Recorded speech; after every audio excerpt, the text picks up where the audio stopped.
Eh, Perkenalkan, nama saya Dwina Lestari. Di sini saya akan menjadi host eh, sebagai host kelompok tiga. Kelompok tiga ini pematerinya ada Dias, Nabila, dan Safa dengan judul materi yaitu relevasi sila kemanusiaan dalam membangun budaya anti korupsi Indonesia. Langsung mulai saja ya. Pemateri yang pertama oleh pemateri yang pertama oleh Dias. Ya, Ya, silahkan dipersilahkan. baik, terima kasih kepada moderator yang telah mempersilahkan kelompok 3 untuk membahas mengenai relevansi sila kemanusiaan dengan budaya anti korupsi ini. Yang pertama itu akan dibahas oleh saya mengenai sila kemanusiaan sebagai fondasi moral. Sila kemanusiaan yang adil dan beradab menekankan pentingnya penghormatan terhadap hak asasi manusia, keadilan, dan nilai-nilai kemanusiaan secara universal gitu. Dalam konteks ini, manusia ini dipandang sebagai makhluk yang memiliki martabat dan harus dilakukan secara adil tanpa diskriminasi. Lalu sila ini mengajarkan bahwa setiap individu ini memiliki tanggung jawab moral untuk menjaga keseimbangan antara hak dan kewajibannya serta menghindari tindakan yang merugikan orang lain. Nah, korupsi ini sebagai tindakan yang merampas hak orang lain gitu dan merusak tatanan sosial bertentangan dengan nilai-nilai kemanusiaan. Korupsi ini tidak hanya merugikan secara material, tetapi juga korupsi merusak kepercayaan publik dan menghambat pembangunan yang berkeadilan gitu. Nah, maka dari itu, internalisasi sila kemanusiaan dalam eh, menghindari tindakan korupsi ini dapat menjadi pondasi yang kuat untuk membangun budaya anti korupsi. Kemudian eh, lanjut ke yang slide selanjutnya.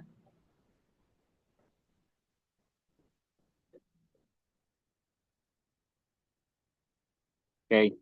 Nah, yang kedua ini ada relevansi sila kemanusiaan dalam membangun budaya anti korupsi. Bisa dilihat ya di share screen-nya teman-teman, ada 4 poin di situ. Yang pertama itu ada penghormatan terhadap hak asasi manusia. Apa sih penghormatan terhadap hak asasi manusia ini?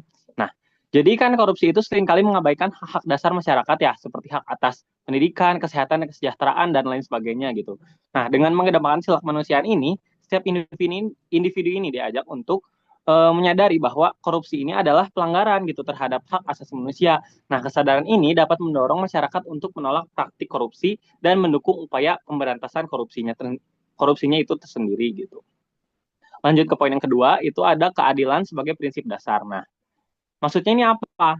Jadi sila kemanusiaan ini menekankan terhadap pentingnya keadilan dalam setiap aspek kehidupan. Korupsi menciptakan ketidakadilan dengan memberikan keuntungan kepada segelintir orang, sementara orang lain itu dirugikan gitu.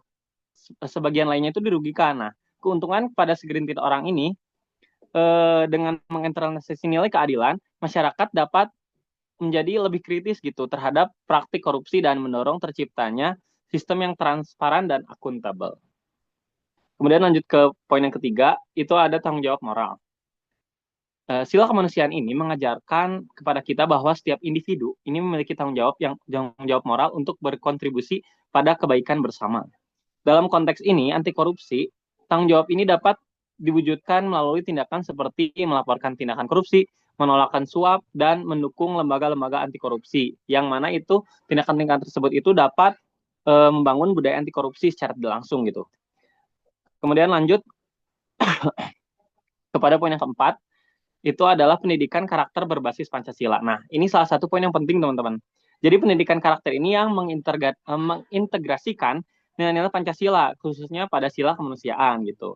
Dapat menjadi instrumen efektif untuk membangun budaya anti korupsi sejak dini. Melalui pendidikan, generasi muda dapat memahami dampak buruk korupsi dan pentingnya integritas dalam kehidupan bermasyarakat. Itu teman-teman terkait poin pembahasan yang pertama dan pembahasan yang kedua. Mungkin yang selanjutnya bisa dilanjut, saya serahkan kepada moderator.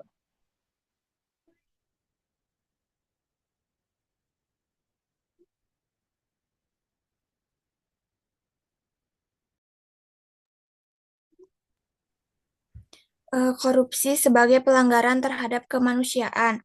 Korupsi memiliki dampak, korupsi memiliki dampak yang luas dan merugikan, terutama bagi masyarakat eh, miskin dan marginal. Dana yang harus digunakan untuk pembangunan instruktur pendidikan dan kesehatan dialihkan untuk pembangunan infrastruktur pendidik dan kesehatan dialihkan untuk kepentingan pribadi. Hal ini jelas bertentangan dengan prinsip kemanusiaan yang adil dan beradab. Dengan memahami korupsi sebagai bentuk ketidakadilan dan pelanggaran terhadap hak asasi manusia, masyarakat dapat lebih termotivasi untuk menolak praktik korupsi dan kemanusiaan sehari-hari dan dalam kehidupan sehari-hari.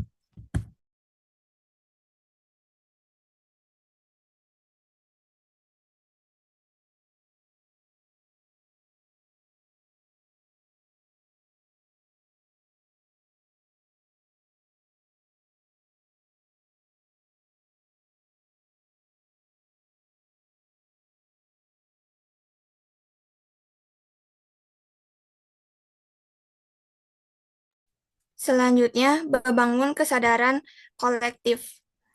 Sila kemanusiaan juga mengajarkan pentingnya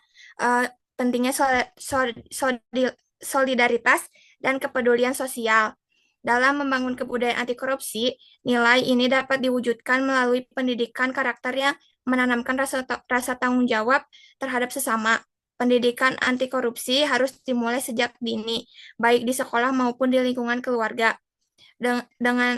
Dengan menekankan pentingnya kejujuran, integrasi, dan empati. Selain itu, peran tokoh masyarakat, pemimpin agama, dan media juga sangat penting dalam menyebarkan nilai-nilai kemanusiaan yang mendukung gerakan anti korupsi. Materi selanjutnya dijelaskan oleh Nabila. Selanjutnya ada peranan dari pemimpin dan aparatur negara. Pemimpin dan aparatur negara harusnya memiliki tanggung jawab yang besar dalam mewujudkan nilai-nilai kemanusiaan dalam tata kelola pemerintahan. Mereka harus menjadi teladan dalam hal integrasi dan transparansi. Penerapan prinsip-prinsip good governance seperti akuntabilitas dan partisipasi publik harus didasarkan pada penghormatan terhadap hak-hak masyarakat. Dengan demikian, sila kemanusiaan tidak hanya menjadi slogan, tapi juga bisa diimplementasikan dalam kebijakan dan tindakan nyata. Boleh selanjutnya, Safa.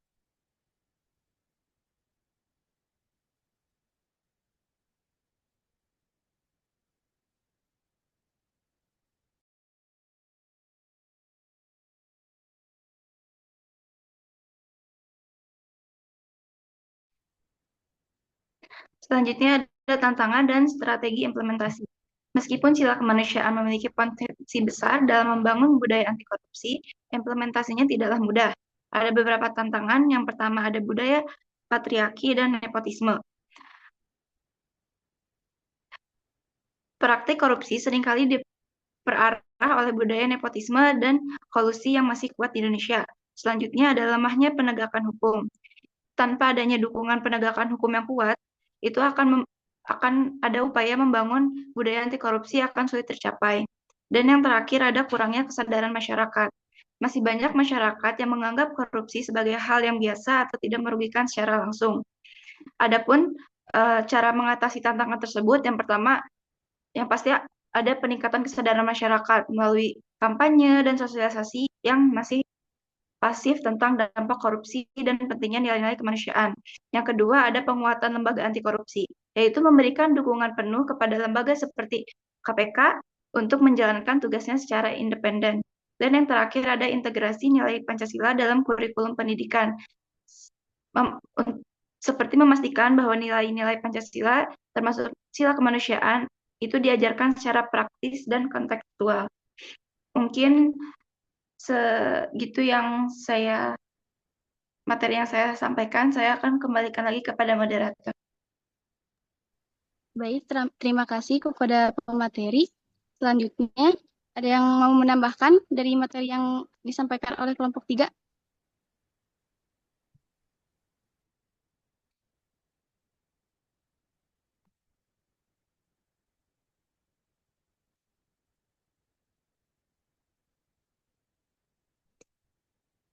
Kalau tidak ada, langsung saja ke sesi tanya jawab ya. Silahkan yang mau bertanya, boleh di ini, angkat tangannya.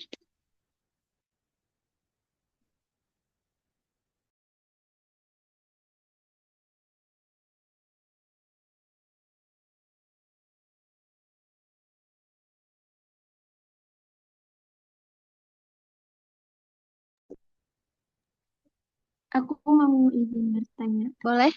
Silahkan, Hasna.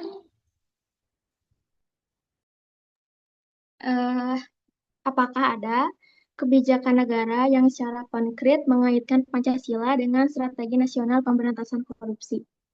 Terima kasih. Pemateri, mau langsung dijawab apa dikumpulkan dulu? Ditampung dulu aja. Ditampung dulu aja. Ditampung dulu aja, oke. Pertanyaan selanjutnya dari Rani, silahkan.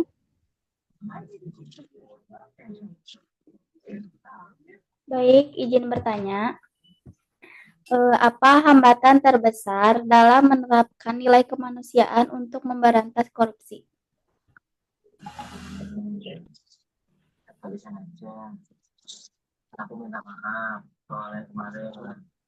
Materi sudah dicatat pertanyaannya.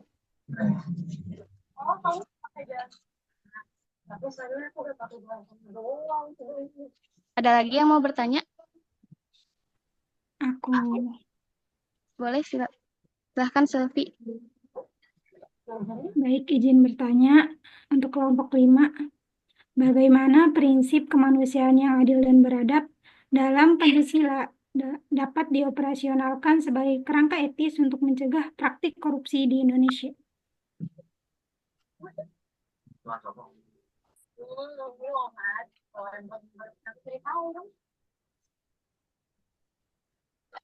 Untuk kelompok lain, pertanyaan kelompok lain 3 dulu cukup ya. Sekarang pertanyaan dari kelompok 4. Itu saya sendiri. Pertanyaannya, bagaimana cara mengatasi resistensi dari kelompok-kelompok yang menganggap korupsi sebagai hal yang biasa dan tidak berbahaya?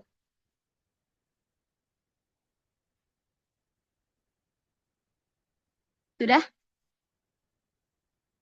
Selanjutnya oleh Farida, pertanyaan dari Farida, silahkan.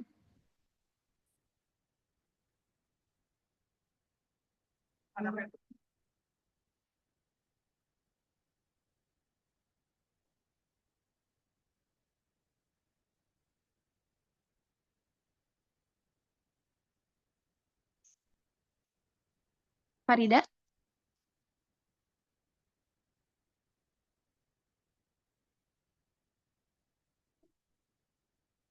Sepertinya Farida masih kendala jaringan ya?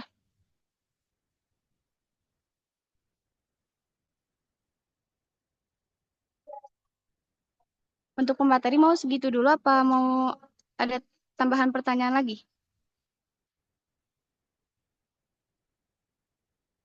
Cukup mungkin ya, kita jawab dulu aja. Oke, silakan dijawab. Oke, mungkin aku izin jawab ya pertanyaan yang dari Rani.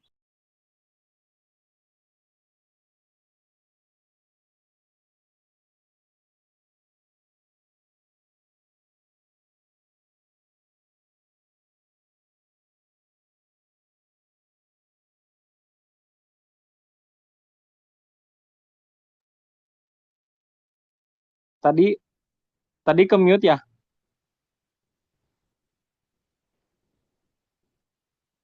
Teman-teman, tadi ke mute. Iya, iya. Oh iya, sorry. Oke, pertanyaan yang pertama ya. Ya, pertanyaan yang pertama itu dari Rani ya. Apa hambatan terbesar dalam menerapkan nilai kemanusiaan untuk memberantas korupsi? Benar ya Rani ya? Pertanyaannya? Ya, Dias. Ya. Oke. Nah, jadi mengenai hambatan gitu terhadap kenapa sih nilai kemanusiaan ini nggak bisa diterapkan gitu untuk upaya memberantas korupsi? Itu sebenarnya konfliknya karena adanya senjangan antara nilai moral dan kepentingan pribadi atau kelompok gitu.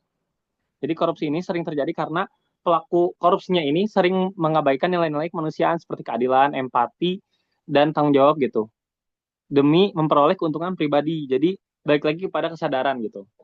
Jadi di tindakan korupsi ini kan ada yang namanya budaya permisif terhadap korupsinya. Nah, di beberapa lingkungan ini praktik suap atau gratifikasi dianggap sebagai hal biasa, apalagi itu sudah menjadi rahasia umum ya di kita.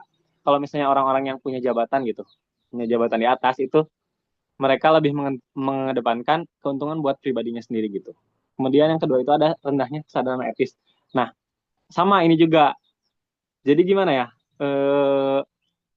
Mereka tuh menganggap bahwa mereka teh emang berhak gitu untuk mendapatkan itu semua tanpa memikirkan yang di bawah-bawahnya gitu. Sehingga korupsi ini terus-terusan terjadi tanpa adanya upaya-upaya pencegahan yang efektif gitu, yang efisien. Kemudian yang selanjutnya itu kita tahu bahwa Indonesia ini adalah negara hukum ya teman-teman. Nah, tapi kenapa gitu? Kadang-kadang kita melihat kalau upaya penegakan hukumnya ini lemah gitu. Jadi bisa dibilang lo punya duit, lo punya kuasa gitu. Gitu kan teman-teman. Ini udah jadi rahasia umum ya teman-teman. Nah, selanjutnya itu ada ketidakadilan terhadap ketidak keteladanan dari pemimpin gitu. Jadi perlu kita ketahui bahwa kalau pengen masyarakatnya menjadi masyarakat yang sadar akan hukum, sadar akan pentingnya bahayanya korupsi gitu. Nah, berarti pemimpinnya juga harus sadar akan bahayanya korupsi. Nah, kalau misalnya pemimpinnya aja masih korupsi, gimana lagi masyarakatnya mau percaya terhadap pemimpinnya, dan gimana lagi masyarakatnya mau mengubah pola pikirnya terhadap korupsi ini gitu. Makanya kenapa sila kemanusiaan ini masih menjadi hal yang kayak belum belum apa ya belum difokuskan untuk melakukan upaya pencegahan korupsi ini. Gitu Rani. Baik, Apa dia terjawab? terima kasih atas penjelasannya. Ya, yang aku dengar juga ada bahasa gini geningan yang korupsi, yang kaya makin kaya, yang miskin makin miskinnya itu yang Benar, apa benar. sih si kayak yang punya jabatan itu kan kadang ber apa sih buat rakyat padahal itu buat urusan dia sendiri gitu, urusan pribadi. Nah, benar, benar, benar. Baik, Benar terima kasih banget. Dian atas penjelasannya. Oke, sama-sama Rani. Langsung aja mungkin ya ke pertanyaan kedua itu aku menjawab dari Hasna. Pertanyaannya itu adalah apakah ada kebijakan negara yang secara konkret mengaitkan Pancasila dengan strategi nasional pemberantasan korupsi gitu. Eh, itu ya benar pertanyaannya Hasna ya. Iya, benar. Nah, oke. Kalau ini berarti bahasnya udah masuk ke konstitusi ya teman-teman. Nah, kebetulan aku sendiri kalau masalah konstitusi belum begitu paham gitu, tapi setidaknya aku mengetahui lah gambaran sedikit besarnya gitu. Jadi ada yang namanya Stranas PK atau kepanjangannya itu adalah Strategi Nasional Pencegahan Korupsi. Nah, kebijakan ini tuh dibuat oleh berbagai instansi gitu, berbagai lintas sektoral. Ya ada dari KPK, ada dari Kementerian PPN, ada dari instansi terkait lainnya gitu. Ya, walaupun di sini tuh tidak menyebutkan adanya Pancasila secara eksplisit, tapi di sini tuh memegang strategi penuh terhadap nilai-nilai dalam Pancasila seperti keadilan sosial, kemanusiaan, dan integritas, sehingga menjadi landasan filosofis dan moral dalam penyusunan dan implementasi strategi ini. Nah, tadi si Stranas PK itu atau Strategi Nasional Pencegahan Korupsi. Nah, contoh implementasinya dalam Stranas PK itu adalah contohnya dalam sila kedua, itu kemanusiaan yang adil dan beradab. Nah, hal ini itu diterapkan melalui reformasi sistem pelayanan publik agar bebas dari diskriminasi dan lebih manusiawi. Itu terhadap sila yang pertama, sila yang kedua, sila yang kedua teman-teman ya, yang sila kemanusiaan yang adil dan beradab. Nah, ada juga sangkut pautnya terhadap sila yang kelima, yaitu keadilan sosial bagi seluruh rakyat Indonesia, di mana dalam hal ini itu diterapkan dalam upaya pemerataan anggaran, transparansi pengadaan barang dan jasa gitu ya, serta akses setara terhadap bantuan dan proyek pemerintah yang mana kita mungkin sudah merasakan itu ya, tapi walaupun meskipun belum merata mungkin tapi masih dalam proses kita wajarkan gitu. Kemudian ada sangkut pautnya juga terhadap sila keempat gitu, kerakyatan dan permusyawaratan. Nah, hal ini tuh diterapkan melalui peningkatan partisipasi publik dan pelibatan masyarakat sipil dalam pengawasan kebijakan. Jadi kan negara kita tuh negara demokratis ya, berarti semua kebijakan itu ada di tengah rakyat gitu. Jadi kita ada transplantasi lah gitu terhadap kebijakan-kebijakan yang dijalankan oleh pemerintah sehingga rakyat ini bisa bersuara gitu. Itu ya Hasna terkait adanya kebijakan negara secara konkret yang mengaitkan Pancasila dengan strategi nasional pemberantasan korupsi. Nah, selain itu juga ada yang namanya diterapkan pendidikan anti korupsi yang mana hal ini itu diintegrasikan ke dalam kurikulum sekolah yang sekarang sudah dijalankan gitu. Baik di sekolah maupun di perguruan tinggi yang juga hal ini tuh menanamkan nilai-nilai Pancasila sebagai dasar karakter bangsa dalam melawan korupsi. Nah, hal itu juga kan membangun kesadarannya terhadap kita sebagai mahasiswa, pribadinya kita sebagai mahasiswa gitu, untuk sadar akan pentingnya upaya pemberantasan korupsi sendiri gitu. Itu Hasna. Siap, dia. Terima kasih. Oke, sama-sama. Mungkin pertanyaan selanjutnya dijawab oleh rekan saya ya. Izin menjawab pertanyaannya Selfie. Pertanyaannya itu bagaimana prinsip kemanusiaan yang ada dan beradab dalam Pancasila dapat dioperasionalkan sebagai kerangka etis untuk mencegah praktik korupsi di Indonesia, gitu ya. Jadi prinsip kemanusiaan yang adil dan beradab itu ada, yang pertama itu ada pendidikan yang beradab dalam Pancasila dapat dioperasionalkan untuk mencegah korupsi melalui beberapa langkah. Yang pertama itu pendidikan karakter dengan menanamkan nilai kejujuran, integrasi, empati, dan tanggung jawab sejak dini di sekolah dan keluarga sebagai dasar moral untuk menolak korupsi. Terus penerapan good governance mewujudkan tata kelola pemerintahan yang akuntabel, transparan, dan partisipatif yang menghormati hak-hak masyarakat serta menempatkan keadilan sebagai prioritas utama. Selanjutnya, penegakan hukum yang adil, menerapkan hukum secara tegas dan diskriminasi kepada pelaku korupsi sekaligus menghormati hak asasi manusia. Terus pemberdayaan masyarakat melibatkan masyarakat untuk aktif membantu dan mencegah potensi korupsi melalui kekuatan pengawasan publik. Selanjutnya dengan keteladanan pemimpin ya. Pemimpinan aparatur negara harus menjadi teladan dalam menunjukkan sikap anti korupsi berlandasan nilai-nilai kemanusiaan dan integrasi gitu. Selfie gimana? Ya, baik, Sapa. Terima kasih banyak penjelasannya. Ya, selanjutnya akan dijelaskan oleh rekan saya. Pertanyaan selanjutnya. Pertanyaan selanjutnya dari Dwina, bagaimana cara mengatasi resistensi dari kelompok-kelompok yang menganggap korupsi sebagai hal yang biasa dan tidak berbahaya? Untuk mengatasi resistensi dari kelompok-kelompok yang menganggap korupsi sebagai hal yang biasa, itu diperlukan pendekatan yang komprehensif baik dari sisi hukum, pendidikan, maupun sosial budaya. Pendekatan hukum harus ditegakkan secara tegas dan adil agar ada efek jeraknya. Sementara itu, pendekatan pendidikan bertujuan untuk menanamkan nilai seperti kejujuran, integritas, dan tanggung jawab sejak dini. Di sisi lain, pendekatan sosial dan budaya dapat dilakukan melalui seperti kampanye publik dan keteladanan dari tokoh masyarakatnya sendiri untuk membentuk opini dan kesadaran kolektif bahwa korupsi merusak tatanan kehidupan berbangsa dan bertentangan dengan nilai-nilai Pancasila, khususnya pada sila keempat dan kelima. Apakah terjawab, Dwina? Iya, terima kasih Nabila. Selanjutnya, ada yang mau menambahkan dari jawaban-jawaban sebelumnya? Apa sudah cukup?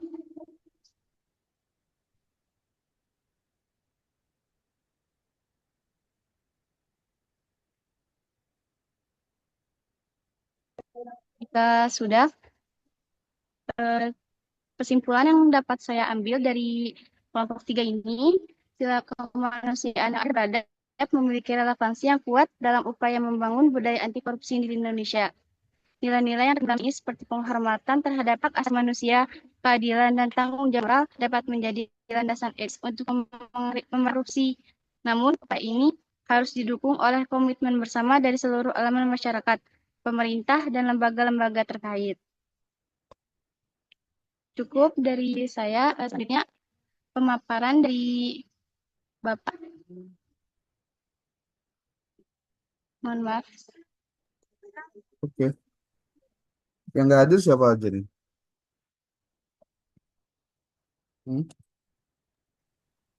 Bapak ada Hamdi, Natifa, sama Farida.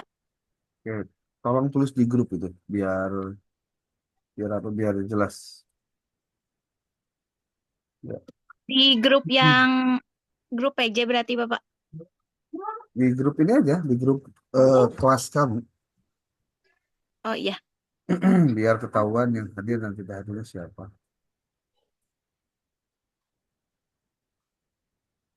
Ya, ini share screen-nya boleh dikeluarin. Oke, Assalamualaikum warahmatullahi wabarakatuh. Bismillahirrahmanirrahim. Waalaikumsalam. Alhamdulillahirabbil alamin wa bihi nasta'inu ala umuri dunya waddin. Shalatu wassalamu ala asyrafil anbiya wal mursalin sayyidina Muhammadin wa ala alihi wa sahbihi ajma'in. Amma ba'd. Eh, kelas PAUD semester 2B, materi untuk saat ini adalah tentang eh, apa Pancasila yang sila kedua, hubungannya dengan korupsi, bagaimana penanganannya di Indonesia. Eh, kalau bertanya, Pak, kenapa materi tentang Pancasila itu dihubungkannya dengan pendidikan anti korupsi? Ini perlu perlu di kayaknya disclaimer ya, perlu dijelaskan terlebih dahulu.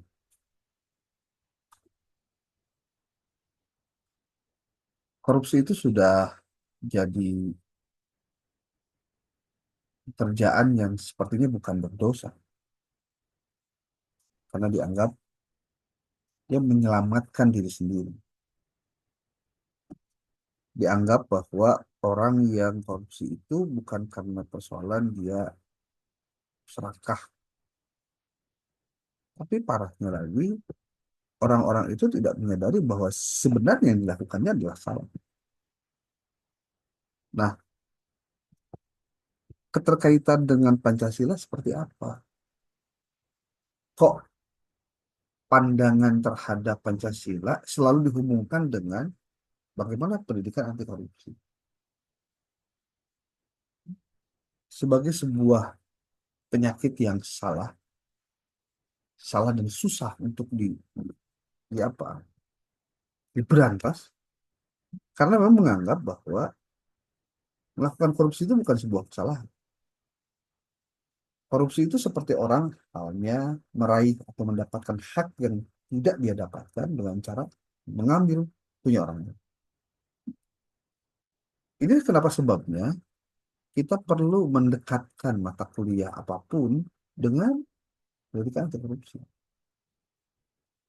Kebetulan saja materi kita di mata kuliah Pancasila. Pembahasannya kan tidak pasti jauh dari membahas sila pertama, kedua, ketiga, keempat. Nah, bagaimana implementasinya? Salah satunya dengan menjadi orang yang tidak menjadi sponsor malah dari praktik-praktik itu. Gampangkah orang bisa menghilangkan itu? Enggak mudah. Malah yang lebih parah lagi, ketika orang menganggap bahwa perilaku ini ketika dilakukan bersama-sama, maka dosanya pun akan ditanggung bersama-sama. Jadi orang hanya melihat sisi korupsi itu dari dampak yang dia lakukan. Apa saja sih sebenarnya yang disebut dengan korupsi itu? Ini yang menarik nih, yang jadi bahan diskusi kita. Materi kita kan tentang sila kemanusiaan yang adil dan beradab hubungan dengan pencegahan korupsi. Coba kamu pikir ngomongin kemanusiaan yang adil dan beradab. Kalau ngomong kemanusiaan, kata dasarnya manusia yang adil dan beradab. Jadi orang ngomongin tentang kemanusiaan harusnya ngomong tentang keadilan. kemanusiaan yang adil dan beradab. Beradab itu artinya apa? Memiliki etika. Etikanya tinggi, beradab. Orang-orang yang melakukan korupsi, dia sedang membunuh nilai-nilai kemanusiaan orang lain. Karena ada hak yang diambil. Karena ada sesuatu yang dia lakukan merugikan orang lain. Dan yang dirugikan bukan satu dua orang. Kalian harus lihat. Kalau misalkan di tempat kalian ada 30 orang. Orang-orang yang sudah pada menikah dan punya anak. Kalau misalkan laki-laki tinggal di sana, berarti dia meninggalkan minimal 3 orang manusia.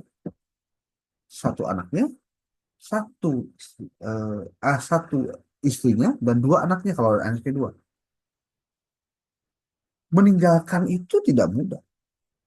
Ketika ngomong kemanusiaan yang adil beradab, bahwa kemanusiaan itu harus dihargai, dihormati, tidak boleh dihancurkan, dilecehkan, bahkan dibuat malu. Tidak boleh. Menghina orang itu nggak boleh. Walaupun yang dihinanya, contoh, ya objektif kita mengomong, mana itu hidung, orang sebutan si hidung contoh. Itu nggak boleh dilakukan lagi. Walaupun benar, ya kan saya mah tengah bohong, Pak. Saya mah hidung, cina. Dan jangan tengah ngambek tuh. Jangan pernah bercerita yang begitu. Kenapa? Karena kalau orang tidak menganggap manusia yang lain itu adalah bagian dari saudaranya, maka yang terjadi sebaliknya. Dia akan menindas. Dan itu yang terjadi pada saat Firaun menguasai Mesir, kemudian Yahudi dijadikan sebagai budak. Nggak nurut, bunuh. Nggak nurut, masukkan kamp konsentrasi. Mati ya mati. Jadi boro-boro beradab, boro-boro berperi kemanusiaan, ya, boro-boro keadilan. Justru tidak menempatkan keadilan dengan tepat. Nah, maka dalam kesempatan ini ingin apa sampaikan bahwa kenapa kemanusiaan yang beradil dan beradab itu dapat diupayakan dalam rangka pencegahan korupsi di Indonesia. Pertama, ngomongin kemanusiaan pasti ngomongin tentang hak asasi manusia. Kalau kamu bisa membaca HAM itu dengan benar, maka sing waras maca bukuna. Kenapa sebabnya? Sebab perubahan zaman cepat terjadi sehingga regulasi pun bisa cepat terjadi. Nah, bicara tentang kemanusiaan beradab plus dengan pencegahan korupsi, sebenarnya perilaku korupsi itu sama dengan membunuh orang lain. Dalam hal ini masyarakat Indonesia. Karena ada hak yang harus diterima sebagai publik, tetapi karena kecurangan yang terjadi, dicurangi. Artinya orang yang melakukan kecurangan itu, dia sedang menempatkan dirinya di atas segala-galanya. Di atas Tuhan, di atas jin, di atas makhluk lain. Karena merasa diri, oh, ana rabbukumul a'la. Aku Tuhan yang maha tinggi. Itu siapa? Firaun. Ketika Firaun kemudian tidak melihat sisi kemanusiaan dari manusia yang ada, maka dia tindas. Membunuh pun bukan jadi masalah. Kalau kemudian Indonesia dipimpin oleh orang-orang yang menghalalkan darah warganya, sepertinya kita melebihi kekuasaan Gusti Allah kalau gitu. Kita jangan sampai terjadi. Kenapa? Karena berbicara tentang kemanusiaan yang adil dan beradab, itu maknanya dalam. Di antara sila 1, 2, 3, 4, 5, sila itulah yang kemudian memiliki makna manusia. Kan yang pertama ketuhanan yang maha esa, kedua kemanusiaan yang adil dan ketiga persatuan Indonesia, yang keempat kerakyatan di kebijaksanaan dalam persyaratan pelaksanaan, kelima keadaan sosial. Nomor 2 itu adalah kemanusiaan yang adil dan beradab. Jadi ngomongin manusia ada di dalam referensi itu. Ya. Jadi Anda jangan pikir bahwa, ya maaf ya, perilaku menggelapkan uang di perusahaan atau di sekolah atau dimanapun di lembaga pendidikan Itu kan karena awalnya tidak ada yang kontrol. Satu. Kedua, yang lebih parahnya, selain tidak ada yang kontrol, dia punya gaya hidup yang jauh berbeda dengan yang harusnya dia dapat. Apa kemudian terjadi kebalikannya? Orang-orang yang tidak melakukan korupsi, kemudian dia bisa untuk menempatkan manusia dengan adil dan beradab? Bisa, sangat bisa. Karena ketika orang tidak menghambakan dirinya kepada uang, tidak menghambakan dirinya kepada jabatan, maka dia akan nothing tulus ketika memimpin. Gak ada ceritanya dia tertekan oleh para pendukungnya bahwa dia harus membayar sekian M contohnya. Hanya santai-santai saja. Yang penting benar. Bahwa sekali lagi Bapak ungkapkan, sekalian saja. Yang penting benar. Benar apanya Pak? Benar prosedurnya, benar niatnya, benar eksekusinya, benar perencanaannya. Itu harus benar. Karena kalau tidak, kemanusiaan yang beradab ini, dia akan menindas orang-orang yang tanpa dosa. Anda jangan lihat korupsi itu, Pak, korupsinya juga cuma 100.000, cuma 200.000, diganti aja. Yang tidak bisa digantikan itu adalah attitude-nya. Attitude-nya nggak bisa diganti. Makanya belajarlah untuk selalu berubah. Karena dengan cara seperti itu, kita menjadi orang-orang yang siap menerima apapun keadaan. Coba kalau Bapak Ibu, mohon maaf ya, kalau kalian sudah jadi ibu-ibu, sudah jadi bapak-bapak, punya tanggung jawab besar nggak kira-kira? Kamu mau menghambakan diri karena tidak punya uang lalu korupsi, ngambil sana ngambil sini. Yang penting anak saya bisa berangkat contoh untuk sekolah lah atau kemana saja. Mengerikan. Tapi kadang-kadang si anak tidak tahu bahwa jerih payah orang tuanya lah yang membuat dia hari ini bisa sampai ke titik itu. Jarang yang menangis haru. Nggak tahu kan. Jadi prodi-prodi biasa mah yang ya ampun, dari sisi biaya biasa gitu. Itu keterharuannya tinggi sekali. Karena dia menganggap kuliah itu susah, kuliah itu penuh perjuangan, pengorbanan. Loh, kamu nanti kalau udah beres cepet-cepet ya kerja atau apa. Secara kemanusiaan, pekerjaan itu akan menghargai posisi dia. Tapi ketika dia melakukan korupsi dalam aktivitasnya, dia sedang menurunkan grade-nya di bawah kaki orang-orang yang ada di sana. Saya berharap pemahaman tentang Pancasila, sila-silanya dengan eh, pendidikan anti korupsi, pencegahan anti korupsi, mudah-mudahan bisa membawa efek yang positif pada kita. Ya, pada saya terutama. Kenapa? Karena juga saya sedang banyak belajar menangani kasus-kasus yang menurut saya ini di luar nalar gitu. Kok bisa begini, kok bisa rusak dan lain-lain. Intinya kita harus banyak belajar. Jangan pernah menyakiti orang lain. Manusia itu sama di hadapan Allah, di hadapan Tuhan itu sama. Yang membedakan adalah apa? Keimanannya. Kemudian yang juga berbeda adalah orang-orang itu akan saling menghargai karena dia memposisikan manusianya tinggi. Orang yang melakukan korupsi, dia tidak menempatkan manusia itu sebagai inti. Dia jadikan sebagai kesadaran. Oke, tadi pretestnya sudah belum? Duwina, pretestnya sudah belum? Halo? Iya, Pak, sudah. Sudah Sudah, Pak. pretestnya.